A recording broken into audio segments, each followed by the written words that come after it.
Hi, everyone. Welcome again to the Startup Society's podcast. Today, we are joined by a very special guest. You probably know him. His name is Dr. Parag Khanna. He's the managing partner at Future Maps and author of several prestigious books, including Connectography, The Future is Asian, and now Move. Parag, how are you doing today? Great. Nice to see you, Joe. Absolutely. We're glad to have you on the show. So I'd like to start by talking about your new book. And for some people, your book is premised off of two potentially counterintuitive assumptions. One, that in a post-COVID world, people are going to be more mobile. And two, this might be counterintuitive for some, population will be decreasing rather than increasing. Can you sort of explain how this relates to your book? Sure. Well, I mean, both of those trends aren't necessarily counterintuitive in that both are rooted in the pre-pandemic reality. Global mobility was accelerating, going back really over the past decades. And that means both, most certainly internationally. So in 2019, we had a record number of cross-border, migrations, movements, travelers, 1.5 billion people. The stock of expatriates had also reached a record high, 275 million people. Now, remember, as a share of the total population, that is has quadrupled since a century ago. So we are talking about a massively larger, sort of final number of people who are capable and have been crossing borders than, quite frankly, ever before in history. So the notion that the pandemic, as sort of epiphenomenal as it is, would simply stall, freeze, and reverse that forever is obviously nonsense, right? And in many ways, I'm sure we'll get into this, but the innovations in how we manage mobility in the wake of the pandemic will probably make future migration mobility more seamless than it has been. And that's something that I strongly advocate for in the book. But let's first get to the second point you made on demographics. Now, here, clearly, the pandemic significantly accelerates the pre-pandemic trend, which is the fertility crash. The deceleration of fertility and peak fertility was reached in 1968. So the rate of growth in the world population has been decelerating since literally the late 1960s. Now, we've had, on top of that, two very significant baby busts. One is the global financial crisis of 2008, and the second is now with COVID. Now, the GFC baby bust was bad enough. It was so bad that by 2009, we were already able to forecast that many American colleges would go bankrupt in the year 2026 because they would have no students coming in 17 or 18 years after the financial crisis. That's how precise you can know and make your predictions. Now, let me give you an even more devastating fact. The COVID baby bust is far more severe than the GFC baby bust, and it's still going on. It is so severe that the entire global generation Alpha, which is today's babies, infants, toddlers, still to be fully born up to the year 2025 is how we measure Generation Alpha. Generation Alpha is going to be smaller than Generation Z on a worldwide basis. So for the first time in recorded history or meaningful history, the next generation is not going to be as large as the one before it. And that's literally, for all intents and purposes, obviously it happened during the Black Death, but for all intents and purposes, this has really never happened before. So we are living through the most profound demographic inflection point in the history of the human species right now. You and I, right now, we're living through it. And it is peak humanity. So peak humanity is one of the key assumptions and points of departure in the book, because suddenly the world population is not an exponentially growing Malthusian crisis in the making. Instead, we have a very finite stock of people, and suddenly human beings are quite precious. And we actually want to preserve the maximum, sort of the sustainability and viability of the human species. And therefore, we have to think very hard about the distribution and geography and location of those human beings so they actually stay alive. And all of this is happening, of course, as climate change accelerates. and you have a mass casualty phenomena on a regular basis, whether they be whether they be epidemiological or climatological. And already the largest number of refugees and migrants in the world are driven by climate change. So hence, all of that is a long-winded way of both answering your question and explaining why I felt it was necessary to write a book about the future of human geography amidst the baby bust and climate change. So just to sum it up, and you said it very well, but just to sum it up in my head, the essential assumptions is because northern countries that are traditionally fairly well off, they're depleting in population. And at the same time, you have climate refugees from the global south. They need to find other venues. There is both demand on the migrants and on the country end for more migrants to move northward as a result of climate change. And the result is a tremendous amount of, well, for one, migration, but also geopolitical, economic, and cultural change.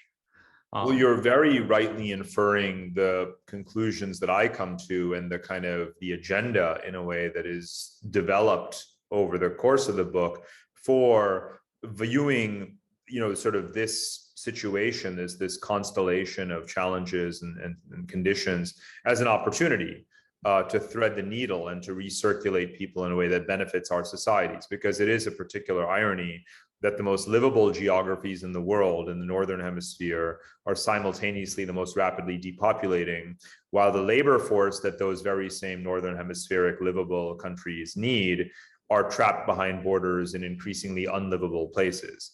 So if you could culturally stomach and digest large-scale mass migrations and politically, but not just culturally and politically, but let's remember also ecologically, because we, of course, have done a very poor job of sustainably cultivating habitats. So if you have mass migrations, it should not come at the cost of destroying the precious remaining livable spaces that we have.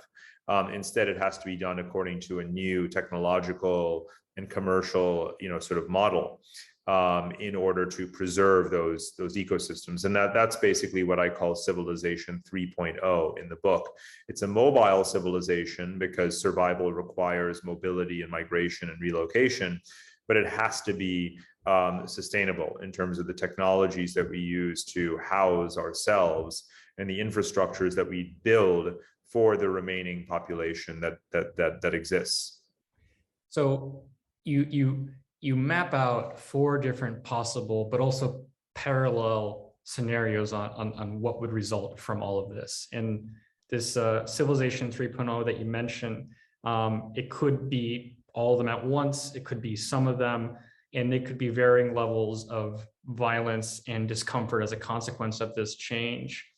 What do you believe is the best path forward to reduce the amount of friction of transitioning to this new world in an effective way? Because I think that's the real answer, because the core of your book is it's already too late on ecological level. It's probably too late on a political and economic level. How do we reduce the harm and make sure we can get to point A to point B? Right. And, we don't necessarily, if you were to ascribe equal probability to the 4 scenarios in the book, then if I were you, I'd pack my bags and move to Stockholm. Because the odds are not good. 3 of the 4 scenarios in the book are relatively pessimistic, and negative. So there's only one scenario that's actually positive, and again, it's a very, very tight needle to thread, which is what I call Northern Lights, and that's the one that calls for a gradual, sort of premeditated or planned, relocation of many vulnerable people around the world to climate propitious areas, the places I call climate oases. And again, to do so with new toolkits, infrastructurally and even politically, in order to ensure that we don't kind of, again, destroy those habitats. So, achieving that Northern Lights scenario is a very, very significant stretch. But the thing about scenarios is not that any one of them is ruled out as impossible, because in truth, all 4 of them are happening right now. So Canada is the Northern Lights scenario. It's happening in the real world right now as we speak. In fact, it's happening, 1,000 miles north of you. Canada takes in 400,000 new migrants every single year, many of them from developing countries, all of them on a pathway to citizenship. And that's really remarkable. Pound for pound, there's no country on earth, even remotely, as generous. But other countries will are learning that lesson, that if you actually want to have your future tax base, if you want to import talent, if you want to diversify your economy, if you want to maintain that demographic balance within your society, you do have to be open to significant amounts of migration. And Canada is doing this not in a reactive way, but in a proactive, premeditated way. And it's brilliant. They're pulling it off very, very well. Justin Trudeau just got reelected. There isn't really a Donald Trump of Canada, right? But again, now multiculturalism has been a part of their national identity and ethos since Justin Trudeau's father, Pierre Trudeau, was prime minister of the country. He's the one who made multiculturalism the national ideology in many ways. So it's a unique situation. But we can see from the case of Germany that it's possible even in a country with a very, historically ethno-nationalist sense of self. Because in Germany today, you also have, it's increasingly becoming almost something of a melting pot, at least urban Germany is. And that's not something you would have expected even 20 years ago. And they've pulled it off. And of course, the new coalition that's forming in Germany is a center-left coalition, and the far-right parties have been obliterated. So, they've really matured and become more cosmopolitan in this regard. And I think that's very impressive. So, Canada doing it, you may say, is easy. Germany doing it is not at all easy. And they've pulled it off, and they're a very important strategic country. And they've done so right under the nose of all of the populists and, quite frankly, all of the media and commentariat that believe that right-wing ethno-nationalist chauvinism and the revenge of nationalism is the dominant meme in the world. And I think that these two countries, Western societies, no less, prove very, very capably that it's not. Let's also remember that Brexit has flamed out.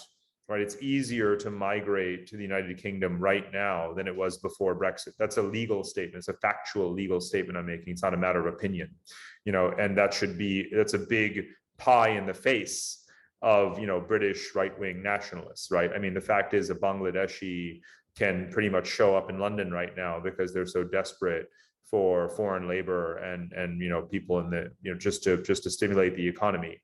So, and then of course, America, where Trump is not president anymore, and Biden is trying to provide a pathway to citizenship for 13 or whatever million undocumented migrants. He wants to massively expand the H-1B visa quota and so on and so forth. So, I'm very, very vigorously reject the notion that that there is some archetype of a strongman nationalist regime and society under the thumb of that figure that in a uniform way is anti-immigrant, xenophobic, and populist, and also in a, if you will, in a sort of in a long-lasting way as well, where there's a real continuity to that point of view, because almost no regime actually meets that test, and to the extent that they do, they're not exactly desirable places to emulate, right?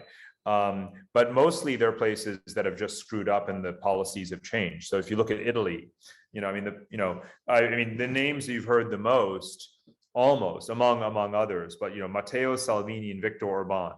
If I had $1 for every time I've heard the names Matteo Salvini and Viktor Orban in the last 8 years, I would certainly have retired by now on all the Bitcoin I could have bought.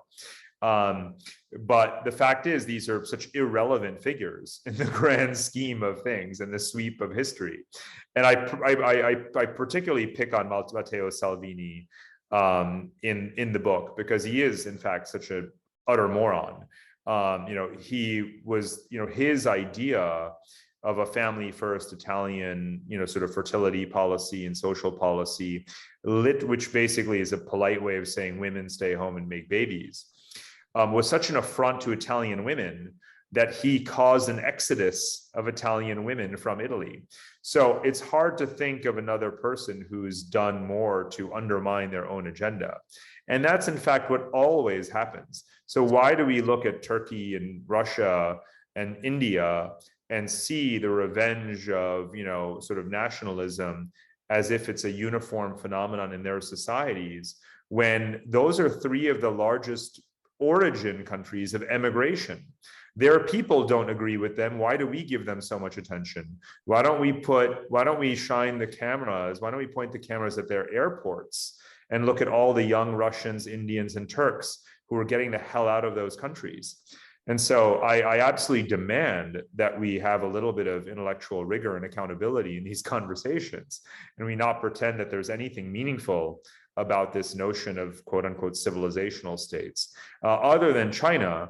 But China is an imperial formation, and it was always a civilizational state. So it's ludicrous to think of that as something new. So there's definitely a good argument to be made that migration can happen, and there are regimes out there that are fully accepting of migrants. But as you say in your own book, a fundamental logic of sovereignty under a Westphalian system is control of borders. So what happens to the concept of sovereignty once this happens? And you allude to this a little bit in your book, thinking beyond sovereignty as it is, or a new Hanseatic League. And the Hanseatic League, beyond, not being nation states, but cities, they had sovereigns that, weren't cities or nations. Hanse means guild, which is association of people. What will the concept of sovereignty be in this possibly new Hanseatic scenario, or this post-move scenario? Right. So I would tackle this on two levels. The first level is more broadly around thinking beyond sovereignty to stewardship or custodianship, but this applies more to ecological assets than it does to, genuine legal violations of a country's sovereignty. So, for example, you can't actually impose migrants upon a country. And one of the things I go to great pains to point out is that even if I'm a cosmopolitan believer, the fact is that the one thing about which you will never have agreement among sovereign governments is a global right to free mobility. In fact, one of the only vestiges of sovereignty that meaningfully remains in the world today is a country's ability to close its borders to the movement of people. You can't block pollution or pathogens or terrorists or cyber hacks, but you can more or less, even poor countries, stop the inflow of people. And I don't think that's actually going to change. So when I talk about sort of beyond sovereignty, I don't mean the elimination of sovereignty. I'm really just talking about self-interested international cooperation in the sense of environmental stewardship. And that's actually not really a new phenomenon at this point either.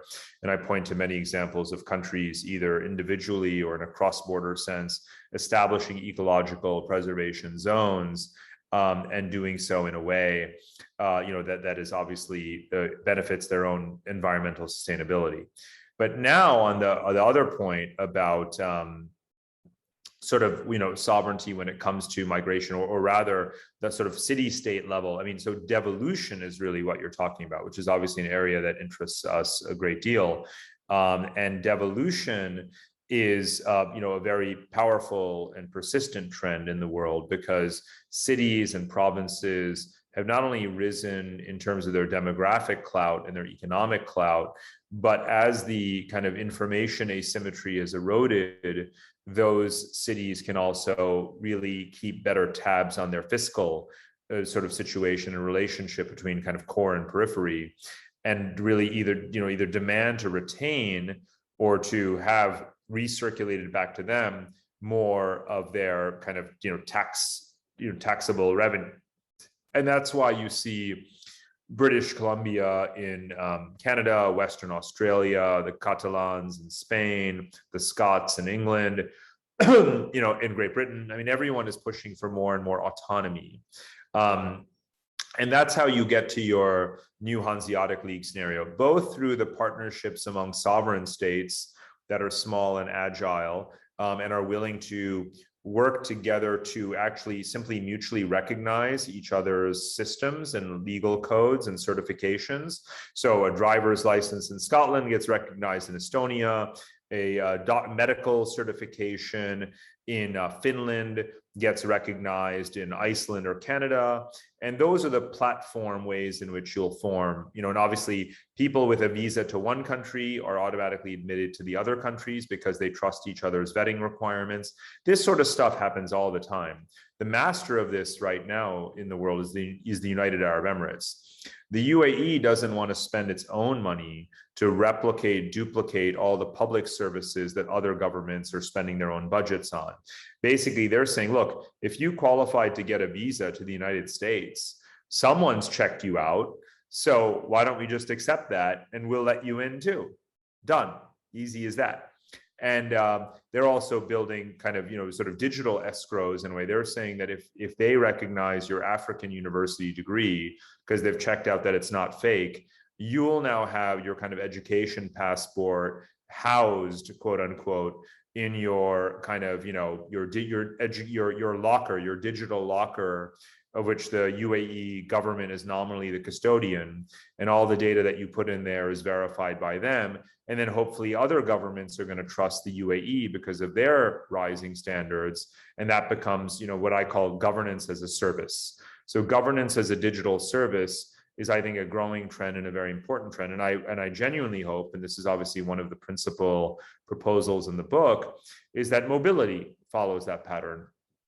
I just read today that a company called Atlas, ATLYS, was just funded by Andreessen Horowitz and does precisely this. It kind of, more or less puts on a one platform the requirements of any country vis-a-vis any other country in terms of their visa applications, and it'll harmonize and standardize and do all the paperwork for you in an automated way. So if we can get to that one, sort of platform where every country more or less wants similar-ish data about you, your educational history, travel history, criminal records, financial statements, vaccine certification, and so forth. And they'll let you in if you provide the right materials. Well, that becomes a transnational platform rather than, you, the guy from Ecuador, having to spend your 2 months of income to fly to Peru just to go to a place where there is, a US consulate and spend hundreds of dollars that you don't have to stand behind bulletproof glass, only to be told that you didn't cross this T or dot this I, and you've got to go back and do all the forms again. And then even after having done all of that, you'll come back 1 month later and they will have rejected you. Because that's kind of the way things work right now. And that's my wife is from Colombia, and she has to go through some enormous silliness. So the scenario is there is still retained sovereignty, and there's residency that mimics Singapore and Dubai, but there's this interoperable platform that allows you to plug into these new jurisdictions and reside there. And that's very interesting. But how do you prevent that platform from becoming a Sesame credit type system? Well, starting with just the residency platform, I think this has been one of the areas where, again, it's really contradicted the notion that the pandemic represents a rupture from recent history and that you will have these persistent kind of lockdowns and a new, much more sedentary lifestyle emerging. I mean, that may be fine for you. You can move to North Carolina or you can move to Boise, Idaho, and you can say, hey, I found the perfect spot. It's climate resilient. I have tech talent. I can work remotely and make a great salary and live in a low tax place and still stay in my own country. And that's just great. I have some news for you. You're not representative of the human population. Yeah. And in my work, I'm always concerned with the 8 billion people in the world. And if you're fortunate enough to live in Ottawa, Canada, by a lake, I don't need to worry about you. I'm worried about everyone else who is not you.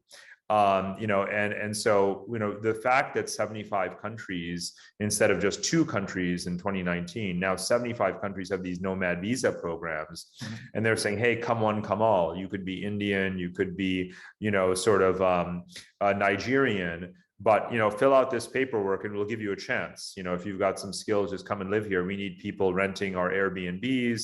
We need people, drinking coffee in our cafes. We just need bodies, because the services industry, that so many of us in the hospitality industry that so many countries depend on has been, emasculated, eviscerated by the pandemic.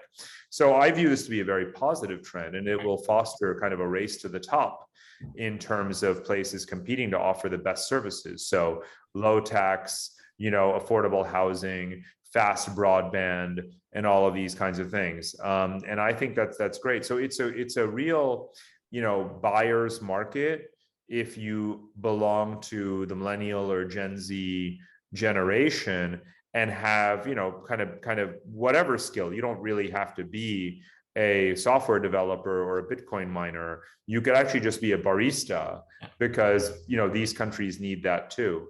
And so I'm bullish on global youth to the extent that they are not, sort of don't have passports that are completely off limits, like Afghanistan, or Paraguay, and to the extent that that they have, sort of a modicum of skills that they can and represent themselves in a visa application to get out of where they are and get to where they're going.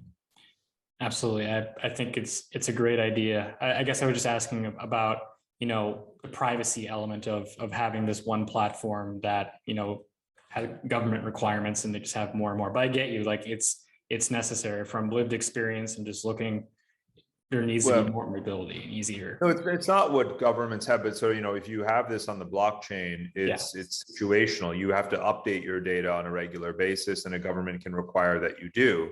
And all of this can be on a secure app, in a way. So it really is a blockchain effort or foundation that's required, where you're allowing access as needed or granting access to that information to the party that requires it. I mean, it does take two to tango, and obviously all of this information is in any case online already in some way, shape, or form, like your credit score or whatever. So you might as well, in your own best interest, if you are the one who is dependent on being granted that access, you might as well play along. It's going to be better for your future to do so. So another key component of this is urbanism, obviously, because of migration means new places to live. And one of the suggested solutions is something that we at Startup Society we promote all the time, which is creation of new cities, startup cities. But as you've mentioned in the book and elsewhere, these startup cities, they're great. They can be a district, they can be essentially a village, but they haven't gotten to the point of scale and really demonstrated their success. Since you've been looking at these experiments for so long, what is a key thing that developers of these new cities should be focusing on to get them to the point where they really are globally important? Mm-hmm.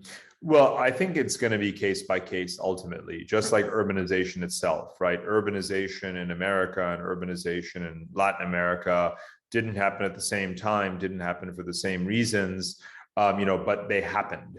So I think you want to kind of focus on case by case. So some smart city projects have become larger than others. Some have completely faltered. Geography matters, demographics matter. Of course, I've been to Suzhou or I've been to Tianjin Eco City. In the latter case, in the early days when it was still kind of just a shell, but now it's a fully fledged kind of, large, heavily populated, almost suburb, you might say, of a very large city. But again, this is the part of the point, in a case like China, you can pull this off because you have a large population, you have long-term clarity over what the vision is, and you have one common sort of law across them. And I think a lot of the conversations sort of are kind of geography free. And to some degree, this is the problem with just talking about kind of picking a spot on the map, not quite throwing darts, but picking a spot on the map and saying, there's going to be a new city here, because it kind of neglects the reality that geography matters, proximity to large markets matters, that kind of thing, geopolitical conditions matter, and so forth. So you can't just say Shenzhen and have a new Shenzhen. The fact is that Shenzhen, there's a lot of things about Shenzhen that can't be replicated anywhere else, even if you were to do everything legally that Shenzhen did, because wherever it is that you're trying to replicate Shenzhen is not going to have a fraction of the population of the Pearl River Delta that Shenzhen had access to, nor the proximity to an incredibly wealthy city like Hong Kong, which was poised to invest in it. So, there's an alchemy associated with geography and demographics and the particular industries that you want to cultivate. When I started going to these sort of smart cities and districts and so forth, indeed in China, among other places, I would kind of go door to door and say, what's your kind of economic master plan? What's your vision? What are people going to do here?